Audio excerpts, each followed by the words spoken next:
The Branded Self, Cyborg Subjectivities in Social Media. This is a mini version of a presentation given at Theorizing the Web 2011 in April 2011 by me, Bonnie Stewart, from the University of Prince Edward Island. I'm a PhD student, and this represents the beginnings of my quest for a dissertation project, and also represents a life project for me.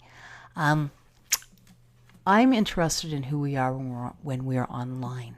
And I'm interested because I'm an educator, and I'm actually looking for an ironic educational myth. In 1985, when Donna Haraway first released a manifesto for cyborgs, she called it an ironic political myth, and she claimed that the cyborg represented the ontology of the late 20th century. I'm interested in its capacity for the 21st, and particularly in the implications of the concept of the cyborg and my concept of the branded cyborg for education. I think education needs a new myth. We have long been stuck in the discourse of neoliberalism and the cult of efficiency in education, and why are we not turning out better junior professionals? At the same time, the discourse of social justice education, which points out the massive social inequities that our system tends to produce, does not necessarily account for digitality, and that is both my practice and my interest. Digital sociality is essentially the process by which social media networks operate, and it represents the ways in which people connect within social media. In social media, there is some expectation that a person is putting something out there. That person is to some extent a creator or a producer. And at the same time, a networked consumer of what other people in the network put out. Now, those two terms, and those are wrapped up more in the prosumer model than the producage model, are stuck entirely within an economic model. I'm not necessarily, and I do believe that a great deal of what can happen within digital sociality doesn't necessarily account for economics at all. Although with brand, I will be pointing out that a great deal of it does. But essentially, what I create or what I put out as a status update, as a tweet, is potentially taken up and also amplified and shared and remixed and engaged with by my networks in a process that leaves trails. I'm interested in this process because my own experience suggests that this may actually create new stories of self. When you have a distributed self that interacts often tens, maybe hundreds of times within a network daily, I believe you begin to see new concepts of the world that aren't normally reflected in classrooms. And I notice this particularly when I think about the fact that that process of participatory, relational remixing and sharing tends to be what we call plagiarism. So I think education needs the concept of the cyborg, and at the same time, I'm interested in what the branding side of all of that interaction does to subjectivity. Brand's a pretty vulgar word in many circles, particularly in educational circles, and not without reason. I'm interested in it because my experience has been that social media is fairly heavily wrapped up in notions of capital.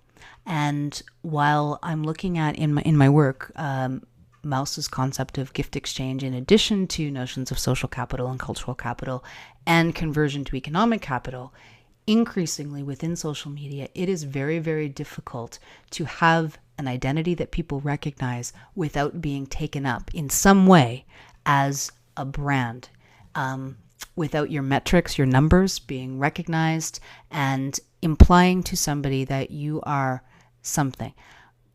The commodification aspect of that both concerns me and fascinates me. The circulation of all three together makes up the cyborg whose subjectivity I'm interested in. Haraway called her cyborg a hybrid of human and technology. I'm interested in the hybrid, essentially, of human, technology, and capital, or the circulation between the subject, the platforms, and the specifics of the platforms and how that technology shapes interactions, and the exchanges themselves that happen there, and the capital that's involved with them.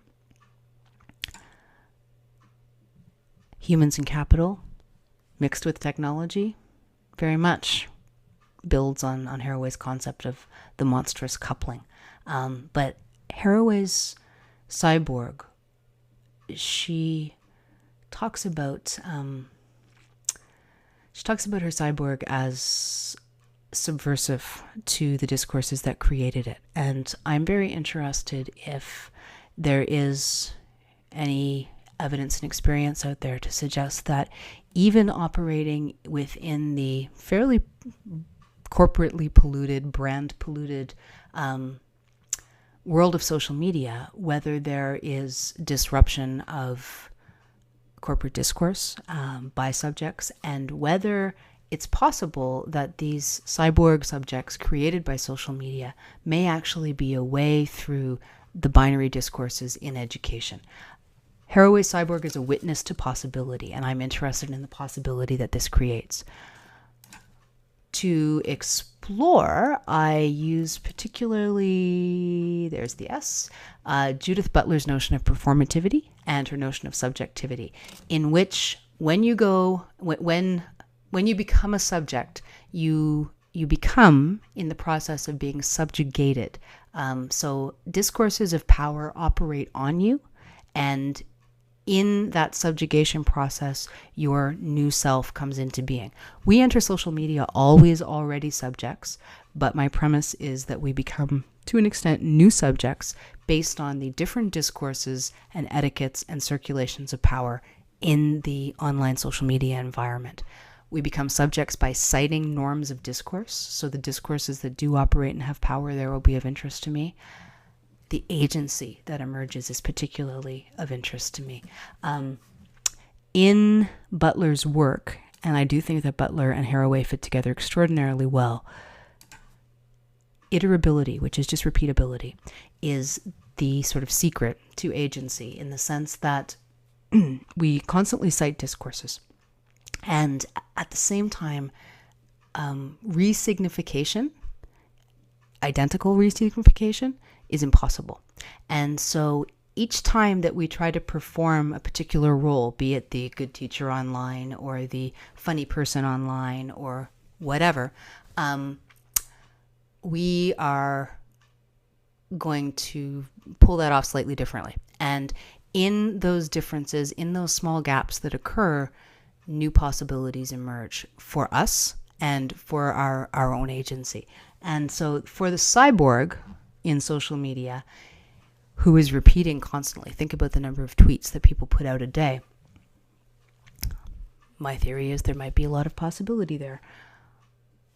My hope, and because I said like this notion of the branded cyborg for me is about hope, is that I believe that there are things that are unspeakable in person that are speakable online. I believe that there are, as much as we are impacted by consumerism and brand, that being a prosumer is different from being a consumer, and that basically the digital environment's operations are different enough that they demand exploration and investigation in order to see if it is possible to find a notion of self and an ironic educational myth for going forward in terms of education in a 21st century where this is my monstrous coupling of Margaret Thatcher and Che Guevara, in a 21st century where I think that we are badly in need of a sense of who we are